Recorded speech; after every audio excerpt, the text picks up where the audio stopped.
the throne, then definitely you I will see another miracle. I will see uncountable testimonies. Et voilà, bonjour à vous, très chers téléspectateurs. Bandeko no soboko na biso na Kinshasa Mobimba, sans oublier province nyonso ya mboka na biso et territoire, sans oublier Congo Brazzaville na Pesibino Mbote. Bandeko no soboko na biso partout, une fois de plus, vous êtes le bienvenu dans votre programme d'édification, votre mission de l'éclaircissement et puis votre émission d'ouverture d'esprit. Aïe. Ce qui est très important, il fallait plus, vous êtes les bienvenus. Na koti na ba bureau, na koti na ba salon, na bino, très chers téléspectateurs, rien que pour vous édifier. Vous voyez déjà l'objectivité de ces programmes. Au micro, toujours Eli Elonga. Nous sommes là chaque vendredi, 17h15, dimanche, 11h35 et le lundi, 15h35. Merci vraiment pour la participation. À chaque temps, vous participez à ces programmes à One Day. Alors, merci Penza Nabino de beaucoup porter cette émission au cœur. Nos portes déjà grandement ouvertes pour tout cela. Vous êtes homme de Dieu dans les différents ministères. Vous êtes pasteur, vous êtes évangéliste, vous êtes apôtre, vous êtes docteur, vous êtes ministère. Donc, dans tous les types de ministères, vous êtes aussi adorateur, à sans oublier. Nous ouvrons déjà nos portes pour venir éclairer les enfants de Dieu. N'hésitez surtout pas de nous contacter via les numéros affichés au bas de vos écrans, le plus des 143 85 144 87 11. Alors, installez-vous. Ceux qui n'ont pas de télévision, poste récepteur, c'est pour trois objectifs. C'est vous édifier, vous éclairer et vous amener à avoir un esprit ouvert qui va vous aider à saisir les opportunités, à distinguer les choses, le bien et le mal dans votre vie, ce qui est très important. Alors, Lélo, nous avons un sujet très important parce qu'on doit vous annoncer cela. Et cela est dit, la foi qui n'est pas éprouvée ne sera pas approuvée. La foi qui n'est pas éprouvée ne sera pas approuvée. Voilà. Kondima oyo et mekamite et kondima ma pété. Voilà. Kondima oyo et mekamite et kondima ma pété. Voilà. Je pense que Linda là, bien. Nous sommes avec l'homme de Dieu, les prophètes Tarsis, je crois. Tarsis Kabangu, il est pasteur au sein de l'église pentecôtiste Mission Mondiale Jérusalem. Et les autres pour développer sur la foi qui n'est pas éprouvée ne sera pas approuvée. L'homme de Dieu, bonjour, bienvenue. Bonjour, papa Elie.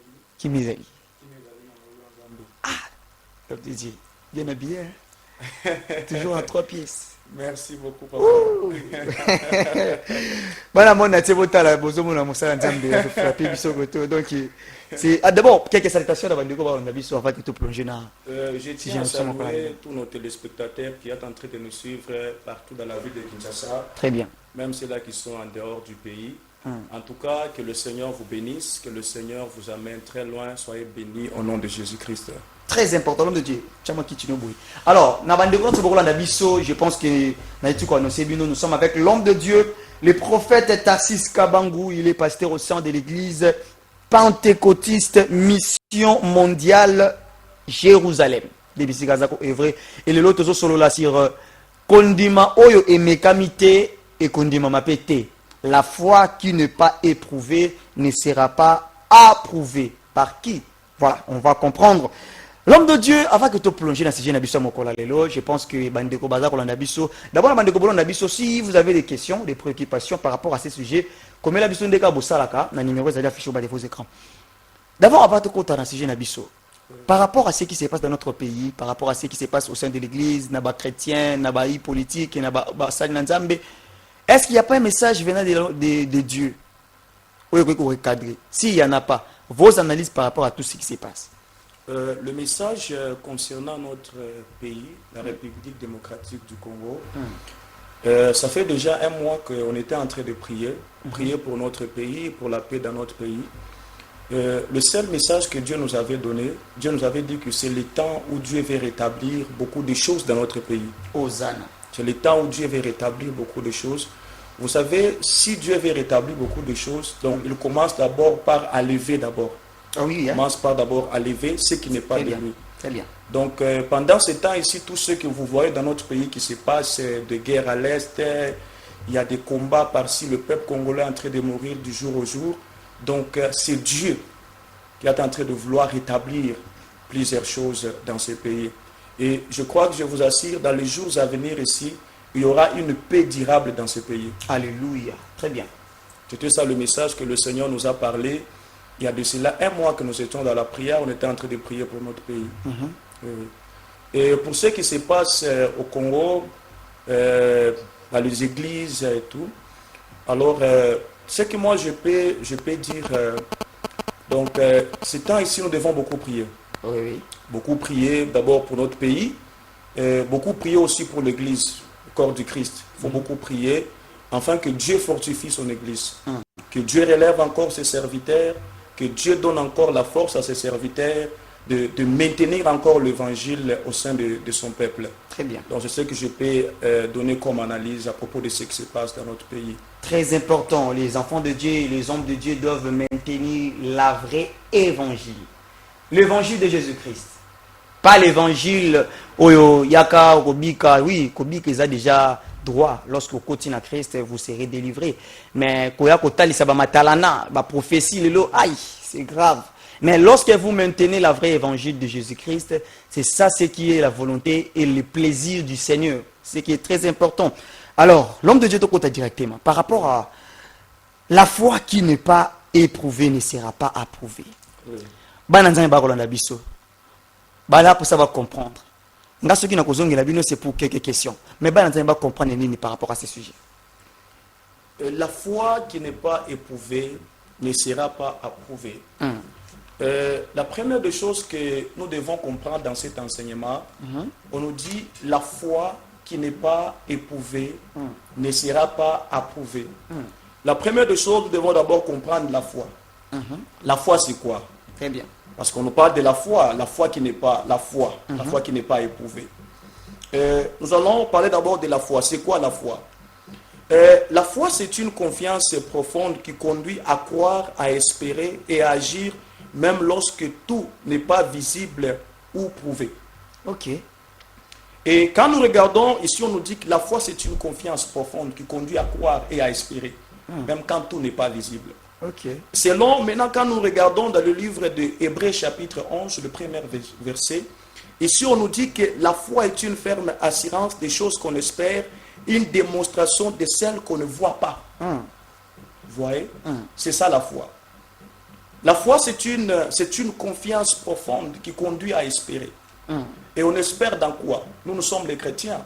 Nous espérons en Dieu. Très bien. En Dieu ou en Jésus-Christ. Jean chapitre 3, le 16e verset, qu'est-ce que la Bible dit? La Bible dit, car Dieu a tant aimé le monde, il a donné son Fils unique. Voilà. Afin que quiconque croit en lui ne périsse point, mais qu'il a la vie éternelle.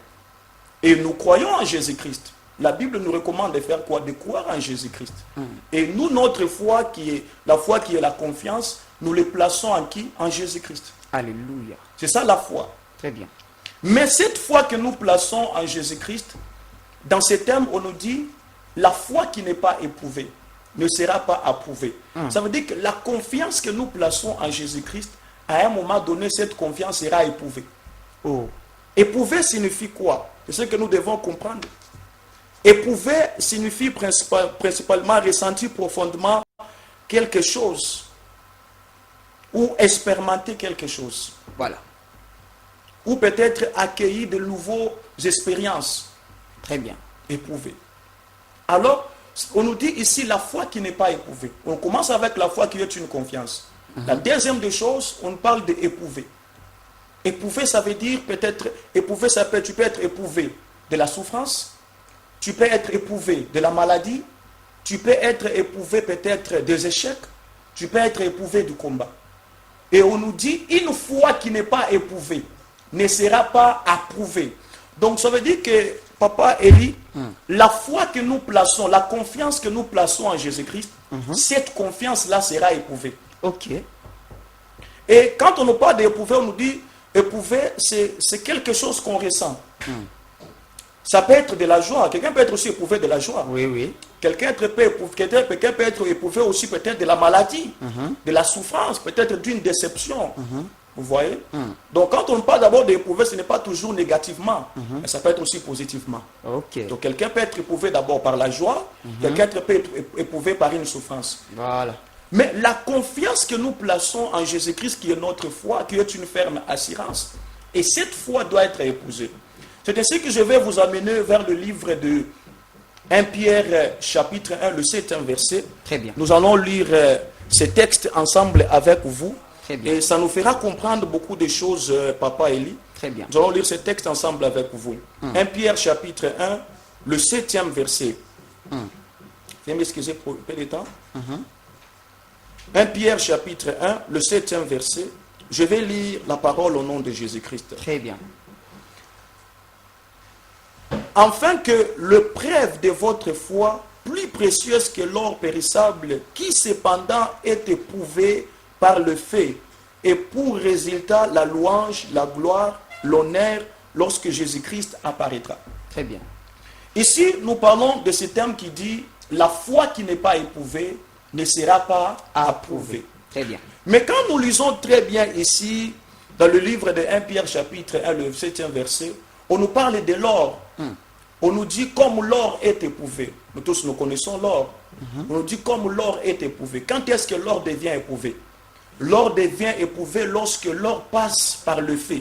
Oui. Parce que pour que l'or arrive à faire quoi? À briller. Que tout le monde puisse admirer cet or, l'or doit passer par ce qu'on appelle le feu. Et lorsque l'or passe par le feu, c'est là où tout le monde commence à admirer cet or lorsque l'or est placé dans le bijouterie. Vous voyez? Très bien. C'est là où Pierre est en train de nous faire quoi? L'apôtre Pierre est en train de nous donner cet exemple. Comme l'or qui est éprouvé en passant par le feu. De la même manière que nous aussi, nous serons éprouvés. Quand est-ce que nous serons éprouvés? Nous pouvons être éprouvés par une maladie, Ok. par un combat. Nous pouvons être éprouvés peut-être par l'humiliation, les insultes, le critique. D'ailleurs, je vais vous le dire, lorsque Jésus il a fini d'enseigner à ses disciples, lorsque Jésus est ressuscité, il est revenu, qu'est-ce qu'il a dit aux disciples? Jésus n'a pas promis aux disciples une vie facile. Il n'avait pas dit que toute chose sera bonne. Il a dit, allez partout dans le monde, faites de toutes les nations mes disciples. Et moi, je serai avec vous tous les jours de votre vie. Très bien. C'est comme un exemple que je vous donne. Par exemple, j'aimerais vous envoyer, vous. Vous dites, non, vous devez aller, par exemple, du côté Brazzaville. Dans la ville de Brazzaville, au Congo-Brazza, là-bas. Je vous dis, allez-y là-bas, vous allez partir payer quelque chose. Mais je serai avec vous. Quand je vous dis je serai avec vous, ça veut dire que ma présence fera quoi? Vous assurera dans ce chemin que vous allez faire quoi? Vous allez faire. Très bien. Vous voyez? Donc ça veut dire que quand déjà quelqu'un vous assure que non, je serai avec vous, donc c'est pour vous faire comprendre que non, ça ne sera pas facile. Ça veut dire qu'à un moment donné, vous serez quoi? Vous serez éprouvé. Ah oui, hein. Peut-être là où vous arriverez, on ne va pas faire quoi? Vous accepter. C'est comme l'exemple de Moïse. Quand vous lisez très bien, vous lisez Exode très bien, vous allez comprendre, lorsque Dieu envoie Moïse, il dit, vas-y devant Pharaon, dis à Pharaon de libérer mon peuple. Moïse, il part devant Pharaon. Mais qu'est-ce que Dieu dit à Moïse? Je vais endurcir le cœur de Pharaon. Pour que Pharaon accepte, afin que moi je me manifeste en Égypte. C'est comme là, je vous envoie, je vous dis, allez-y voir telle personne, mais cette personne ne va pas vous recevoir. Mais pourquoi vous devez aller là-bas? Voilà le problème. Donc, mieux vaut ne pas m'envoyer alors. Oui. Donc ça veut dire que par là, Dieu voulait travailler le cœur de Moïse. En lui disant que tu peux aller, je t'envoie, mais sache que ta foi là sera éprouvée parce que tu as la foi que je suis avec toi. Et quand tu arriveras là-bas, sache que ça ne sera pas facile. Ça veut dire que la confiance, Papa Eli, que nous plaçons en Jésus-Christ, qui est notre Seigneur, nous croyons à lui. Nous espérons à de grandes choses. Nous espérons que Jésus-Christ vienne nous aider. Nous espérons que non, à la fin de notre mission sur cette terre, nous allons aller se reposer auprès de Jésus-Christ. Et nous avons peut-être une mission à effectuer sur cette terre. Et Dieu nous a appelés à lui servir. Et comme Dieu nous a appelés à lui servir, sachez qu'en lui servant sur cette terre, il y aura ce qu'on appelle le combat, les échecs. C'est là où tu seras éprouvé par de nombreuses souffrances de la vie. Vous voyez? Très bien. Par exemple, il y a quelqu'un qui est en train de nous suivre, par exemple, ici à Lille. Il se pose autant de questions, il se dit, depuis que j'ai commencé à prier, et puis il se dit même que, avant que même je commence à prier, ma vie allait très bien. J'ai réussissé dans mes affaires, tout ce que je faisais, ça allait très bien. Mais depuis que j'ai commencé à prier, rien n'avance. Depuis que je me suis lancé dans la vie de chrétien, toute chose est bloquée. Il se pose autant de questions. Ils se disent, pourquoi? Depuis que j'ai commencé à prier. Non. Vous savez, les enfants d'Israël, ils étaient en Égypte. Ils étaient là en train de vivre dans l'esclavagisme. Malgré qu'ils avaient un endroit où reposer leur tête. Ils étaient là en train de... mais ils étaient des esclaves. Okay. Lorsque Dieu les a élevés en Égypte, Dieu les a amenés dans le désert. Les enfants d'Israël, ils ont oublié une chose. Que les concombres de l'Égypte les donnaient la force d'être des esclaves. Mais la manne qui tombe dans le désert leur donne la force d'entrer dans les Canaan. Oh, alléluia. Ça veut dire que les opportunités de la vie passée, de la vie de débauche peut-être que tu avais, ces opportunités-là te donnaient la force de rester toujours esclave. Mais lorsque tu arrives en Jésus-Christ et que tu crois en Jésus, tu places ta foi en Jésus-Christ, malgré que tu es éprouvé par la souffrance, malgré que tu es combattu par les échecs, n'oublie pas que c'est Dieu qui est en train d'éprouver ta foi par les épreuves. Parce que éprouver, en d'autres termes, qui signifie les épreuves. Voilà. Qui signifie une épreuve. Très bien. Éprouver, en d'autres termes, peut signifier des difficultés. Éprouver, en d'autres termes, peut signifier l'échec, comme je l'ai dit au début. Éprouver, en d'autres termes, peut signifier peut-être la maladie, comme je l'ai dit au début. Donc, ce n'est pas dire que quand vous êtes en Jésus-Christ, c'est que vous ne devez pas rencontrer de problèmes dans votre chemin. Parce qu'il y a des gens qui croient que non, lorsqu'on abandonne notre vie ancienne, on vient en Jésus-Christ, il n'y aura pas de problème. C'est ça, c'est cette conception peut-être pour l'autre, d'autres. Oui, il y a plusieurs chrétiens qui croient à cela. Quand même, vous rencontrez les gens dans les églises, je vous dis, comme je l'ai dit ici, depuis que j'ai prié, mes choses n'avancent pas. Il y a des gens qui croient que non, en Jésus-Christ, tout est facile. Vous voyez? Des gens qui croient cela. Je vais vous donner un exemple facile, Papa Eli, à propos de ce que je viens de dire ici. Très bien. Regardez la vie de Job. Job, c'était un homme qui prospérait. Un homme qui avançait, un homme qui avait presque toutes choses. Vous voyez? Mais est-ce que vous savez que Job avait la foi en Dieu? Il plaçait sa confiance en Dieu. Quand vous lisez très bien le livre de Job dès le début, la Bible nous dit, même lorsque les enfants de Job péchaient, Job prenait le sacrifice pour faire l'offrande à ses enfants. Voilà. À Dieu. Donc ça veut dire que Job, c'était quelqu'un qui avait la confiance en Dieu.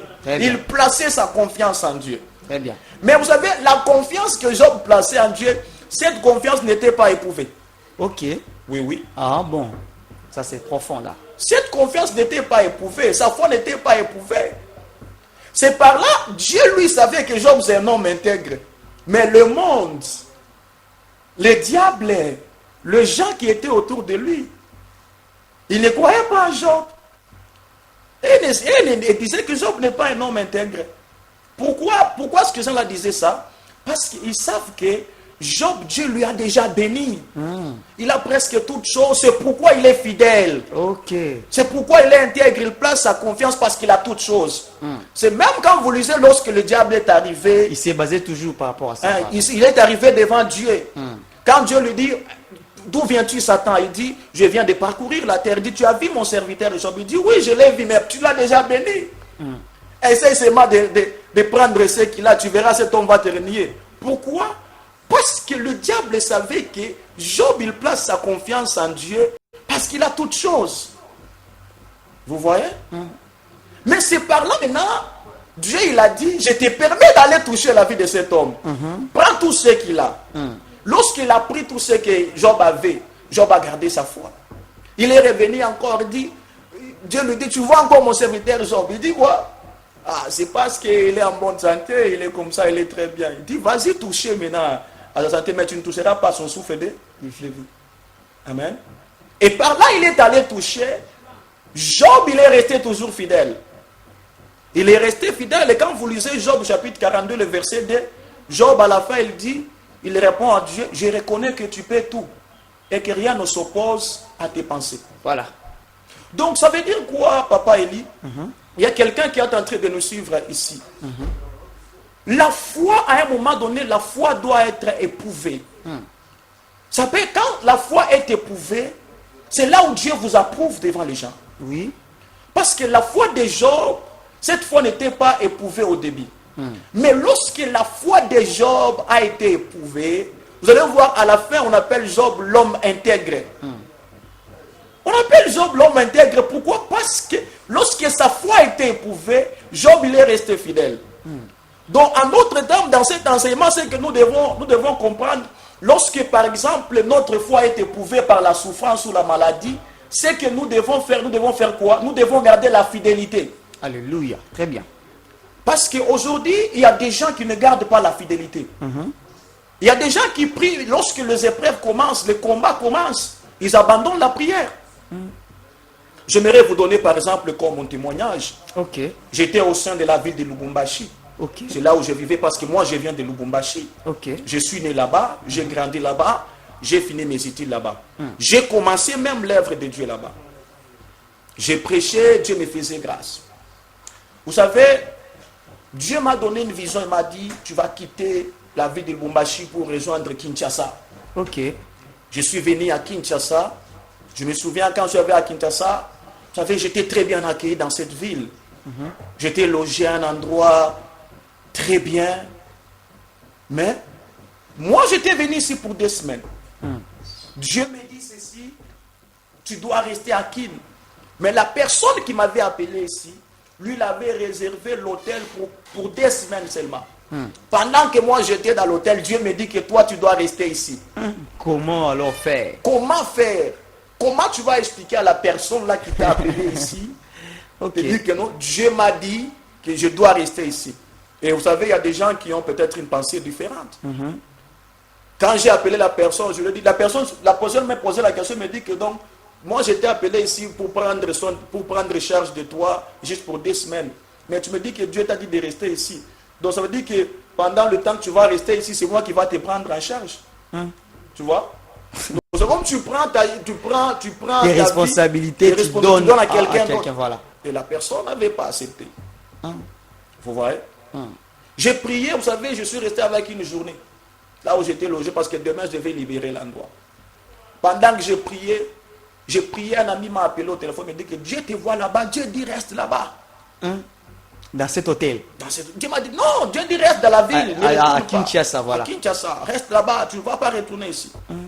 J'étais censé de faire quoi? De rester. Je suis resté là-bas, vous savez, la nuit on m'a appelé, demain je devais libérer l'hôtel.